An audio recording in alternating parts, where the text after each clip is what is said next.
Bonjour à vous toutes et à vous tous de ma lumineuse communauté. Alors je vais regarder ce que je peux voir pour vous dans les prochains jours.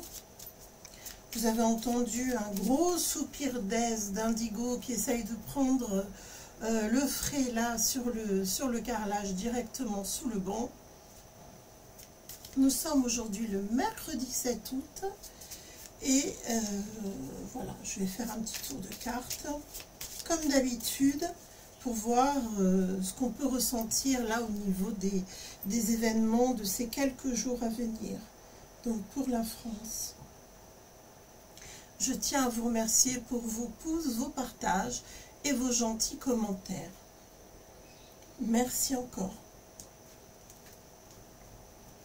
Ma lumineuse communauté toujours présente, toujours au rendez-vous.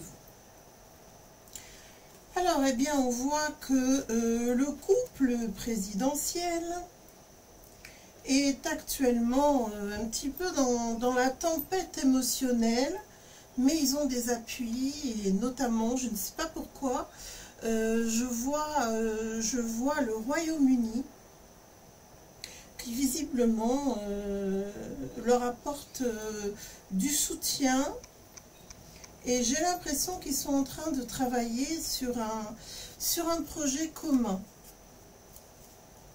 Alors évidemment, c'est pas trop pour nous faire plaisir, hein, semble-t-il. J'ai vraiment l'impression que quelque chose se trame.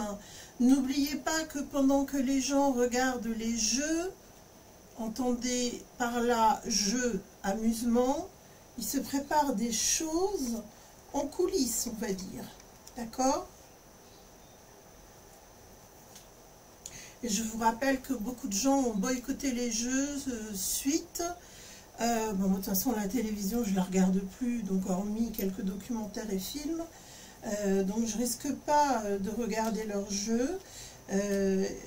Il faut savoir que ça a été quand même boycotté à travers le monde, après toutes ces insanités, ces insultes faites, comment dirais-je, eh bien à la communauté catholique, hein, qui a reçu le soutien des musulmans et des bouddhistes à travers le monde. Sachez qu'il y a un énorme boycott, parce que je pense que les gens déjà, pour quelques-uns, ont commencé à se réveiller, et pour quelques autres, ont décidé de réagir, de commencer à réfléchir à la situation de notre pays. Alors, qu'est-ce qu'on voit là? Ben, on voit des gens qui s'amusent, gros coup de projecteur sur sourde oreille. Alors, je sais pas, j'imagine que peut-être il doit être sur toutes les photos, ou qu'il doit montrer ses dents aux journalistes ou faire des interviews, j'en sais rien, ça ne m'intéresse pas. Mais en tout cas, on a un gros coup de projecteur. Alors, je pense qu'il est en train d'essayer de remonter sa cote de popularité. Alors, évidemment, on montre Paris sous ses beaux aspects. Visiblement, côté rat, côté pauvreté, tout ça, c'est pas montré, hein.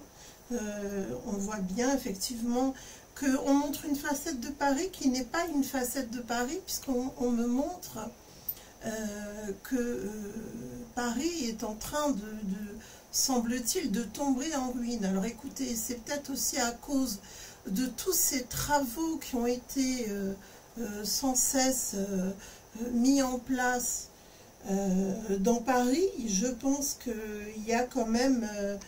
il y a quand même un réseau qui est comme un morceau de gruyère en dessous de Paris, et qu'il risquerait même l'effondrement d'un bâtiment, par exemple. En tout cas, une chose est sûre, c'est que pour l'instant, on nous montre la ville lumière, on nous montre quelque chose où l'amitié, la fraternité est en train de rayonner, et pourtant, au milieu de ce décor soi-disant idyllique, qu'est-ce qu'on voit? Eh bien, on voit des révoltes, on voit des gens qui ne sont pas contents, qui vont protester.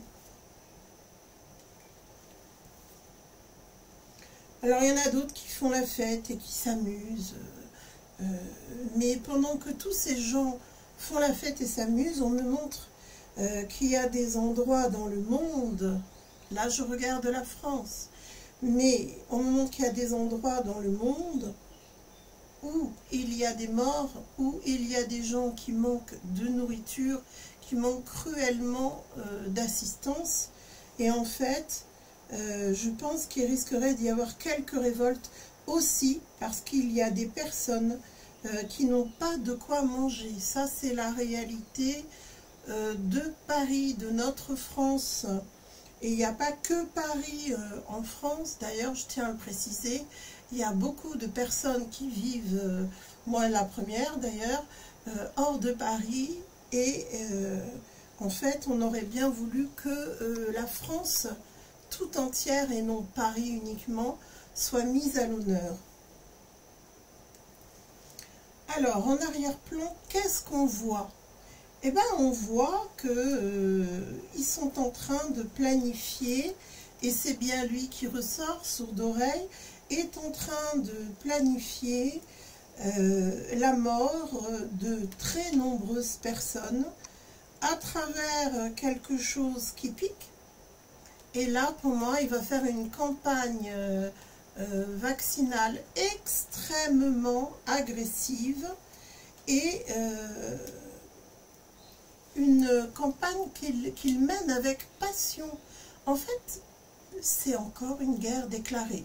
Donc, réveillez-vous les amis, les médailles, ça ne sert pas à grand-chose, si ce n'est pour, bon, voilà, célébrer des jeux.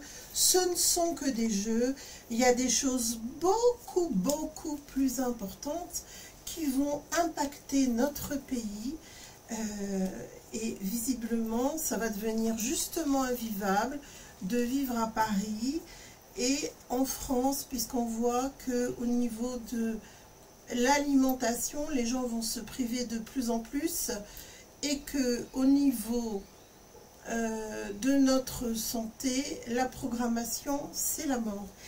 D'ailleurs, ça me fait penser à une chose, dans la cérémonie des Jeux, la mort était omniprésente, du début jusqu'à la fin.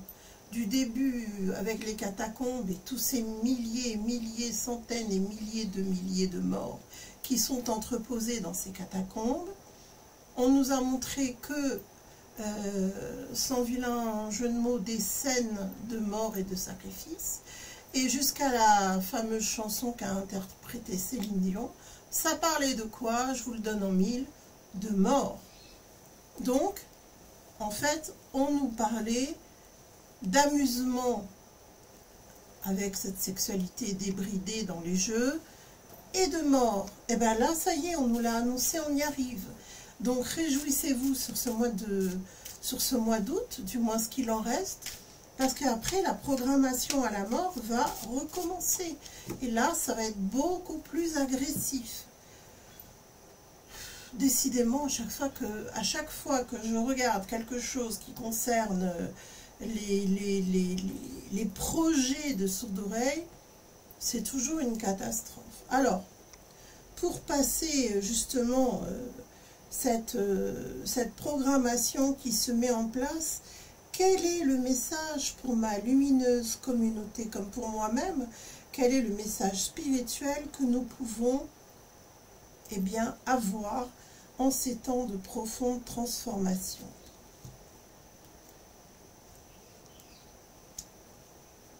Alors déjà, n'ayez pas peur, soyez en paix. C'est ça, on me montre que vraiment la solution pour traverser encore cette période de la terreur, il faut être en paix, mais en paix avec soi-même, d'accord? Rappelez-vous, Sourd d'oreille avait employé 6 fois le mot « nous sommes en guerre », donc vous, soyez en paix, d'accord? Encore une fois, ils vont essayer de nous mettre une très grande pression. Mais une pression encore plus grande que celle qu'on a connue, sans doute parce qu'ils savent que leur narratif est toujours le même et que maintenant les gens ne veulent plus courir, se faire injecter ou se faire tester, parce que quand ils vous mettent des bâtons là, ça détruit tout, hein, au point de vue de, je crois que c'est la glande pinéale,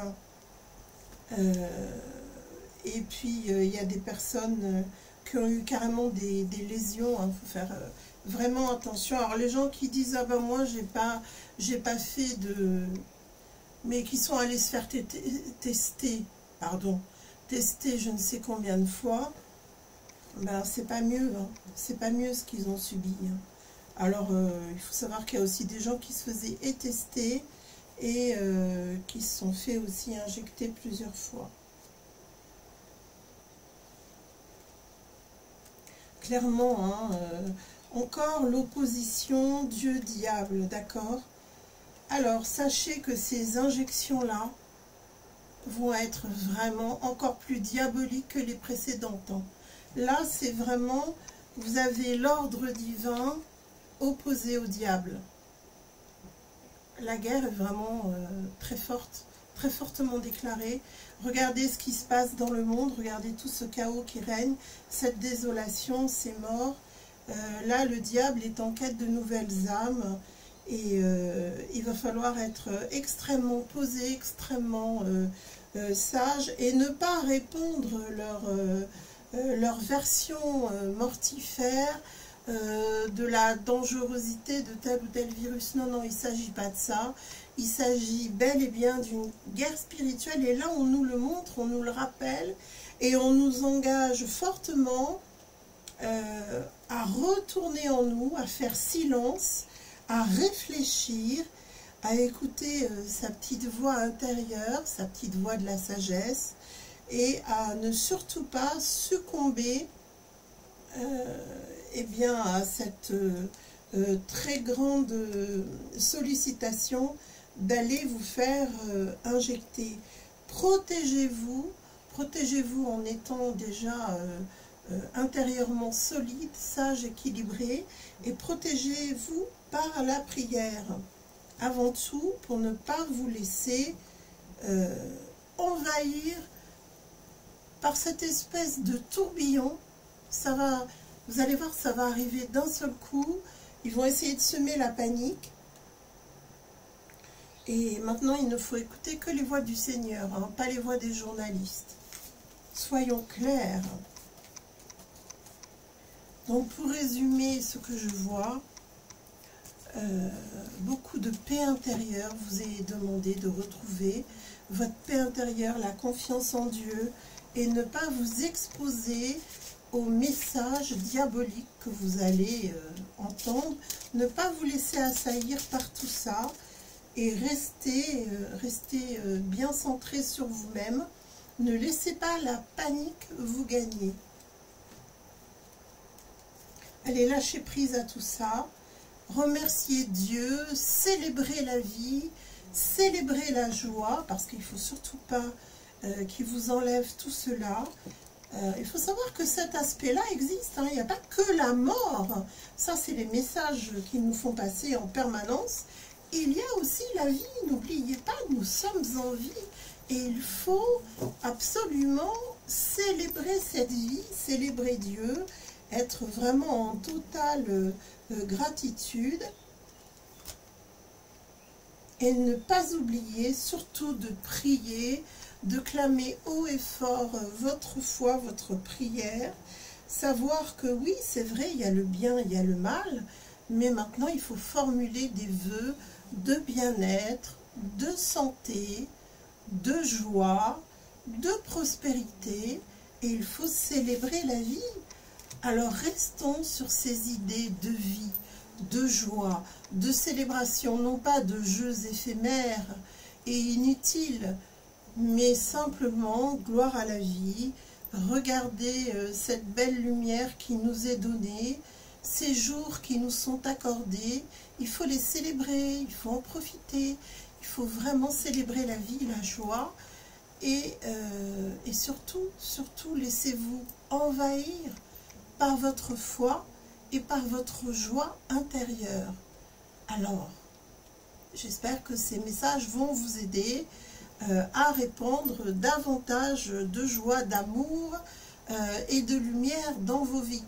Pour ma part, je reste à votre disposition pour des consultations privées. Si vous le souhaitez, ce sera avec grand plaisir et avec joie que je serai présente là tout cet été.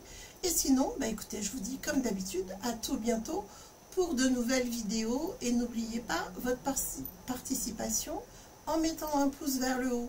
Merci à vous.